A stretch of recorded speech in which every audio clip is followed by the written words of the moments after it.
Hello.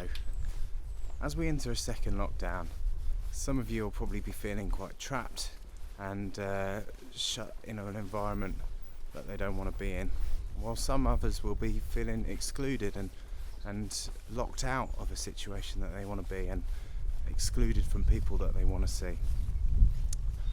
Many of us will be feeling anxiety over a situation that we feel a real lack of control over. But one of the great things about photography is that it can give us a sense of control back. We can control how we look at and how we explore the world with our cameras. And over the next 4 weeks, I'm going to offer 4 themes for people, if they want to explore with a camera that will help them focus on something other than the situation around them and look and celebrate the local scenery and photographic opportunities on their doorstep. So I hope you'll join me as we explore some of these themes together.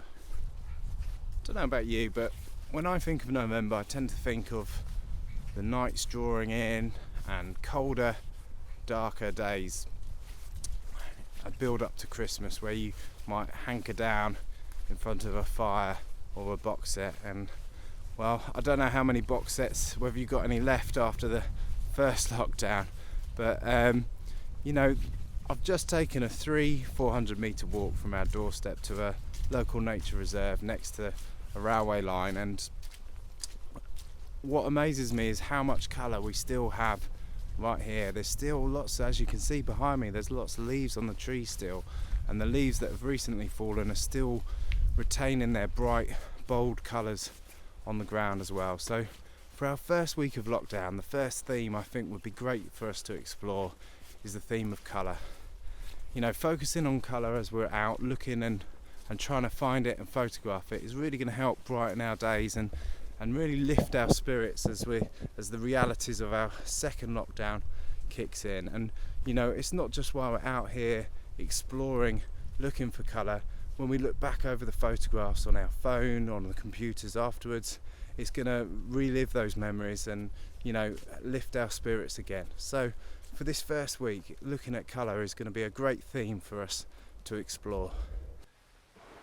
So when you start to go outside and explore the theme of colour, one of the key considerations you'll want to make is that of the light.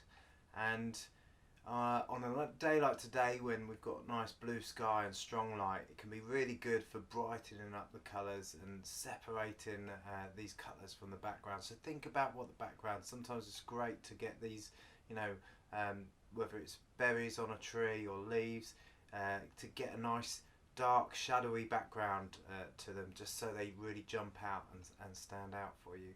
The other thing you can do in these strong lighting conditions, of course, is get the sunlight coming from behind them, especially when you're looking at leaves, because the leaves have this kind of translucent quality about them. Can really have a great impact when you get that light shining through them and almost have this stained glass kind of effect as they're illuminated from the light coming from behind. And of course you don't necessarily have to use the sunshine for that. You could bring the outdoors in, bring some of the leaves that have fallen down.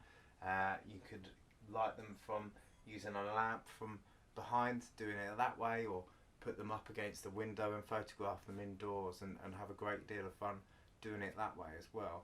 But it's a very easy trap to fall into, only going and taking photographs in the golden hours and in these ideal sort of stereotypically perfect lighting conditions, and I wouldn't want you to fall into that trap, because I really strongly believe that you can take great photographs in any conditions, and I believe going out with a camera, whatever conditions you're given, you can still take some great interesting, sometimes more interesting photographs as a result.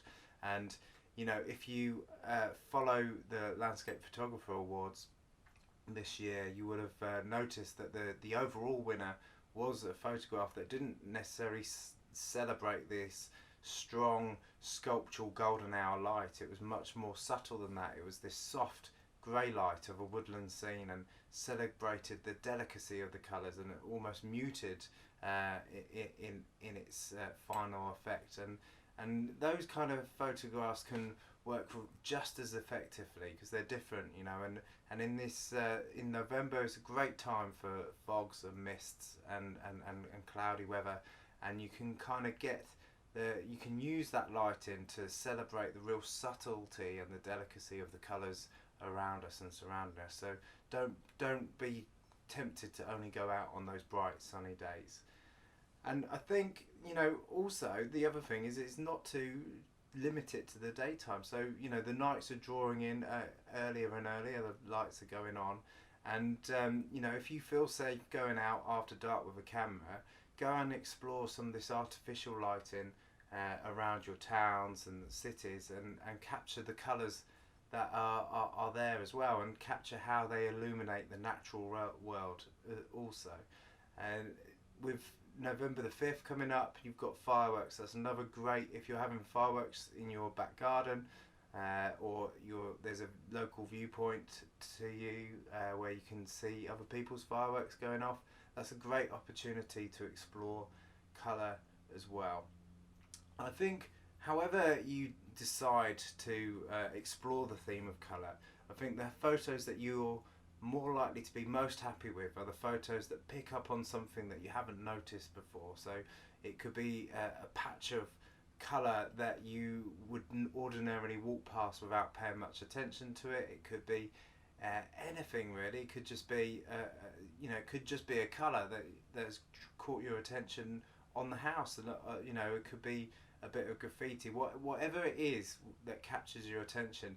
If it's something that's sort of you've not noticed, or other people just walk past, and you pay attention to it, you observe it, and you capture it in a more creative and interesting way, those tend to be the photographs that get other people's attention, and you tend to take more pride in as well. So hopefully that's enough to get your creative cogs going. You've probably got much better ideas than some of the ideas I've floated past you there. I really hope you send some photos through, share them on the Walking Photographer page and group. You can tag me in them on Instagram as well, and I hope that's something that's you're going to enjoy sinking your teeth to over this first week of lockdown, and I will be back next week with a new theme for us to explore.